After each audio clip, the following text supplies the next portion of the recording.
President Trump just told reporters the United States is talking to North Korea directly at high levels, quote. These comments came as the president holds bilateral talks with Japanese Prime Minister Shinzo Abe at Mar-a-Lago. Bloomberg's Bill Faries, who leads our national security coverage, joins us with the latest from Washington. Bill, just give us some context here in terms of the two powers here.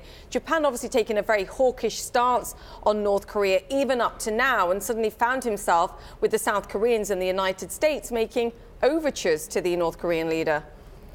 Right. A lot of the developments between the U.S., South Korea, and North Korea took place as a bit of a surprise to Japan, which didn't look like it was really consulted through the process. And of course, President Trump seemed to very quickly accept the invitation to meet with Kim Jong-un.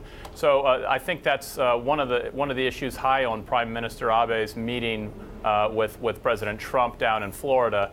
And what the president said today is that there are some very high-level discussions going on at the highest levels, he said, and it's hard to know whether he means something more than the CIA director, Mike Pompeo, who we believe has been working with his counterpart in North Korea, or if there's other officials basically at the highest level of the administration also talking with their counterparts in North Korea at this point. Just say the CIA director were talking to his counterpart in North Korea. How unusual would that alone be? Well, you would expect some kind of a channel to exist, just because these are, two intelligence agencies of countries that are technically still at war. But to have the director or people in the director's office speaking, that's very unusual. It's unprecedented. So that's not something we've seen in prior administrations. We've all long had a channel between the U.S. and North Korea through the United Nations, but in the past that always focused on trying to deal with U.S. detainees in North Korea, not with setting up summits or talks or anything like that. So everything we're seeing here is basically treading new ground. And of course, the president also saying during today's news conference that Japan and ourselves are locked. We're very unified on the subject of North Korea. Japan obviously involved in any discussion regarding North Korea. So too is China. Where does China stand in all this, and has it been included at all? Well, I think you even heard the President Trump today saying that, giving a lot of credit to President Xi Jinping.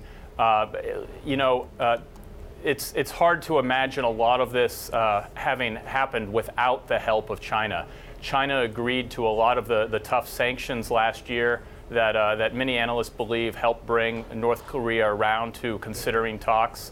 And I think, even though North Korea and the North Korean U.S. summit won't necessarily include Chinese participants, we do remember, I think Bloomberg News broke the news that Kim Jong-un traveled to China to meet with Xi Jinping. Yes. Just several weeks ago. And that really, I think, continued to lay the groundwork for what we expect to come later this month. I think there's a meeting planned between the South Korean president and North Korean leader Kim Jong-un.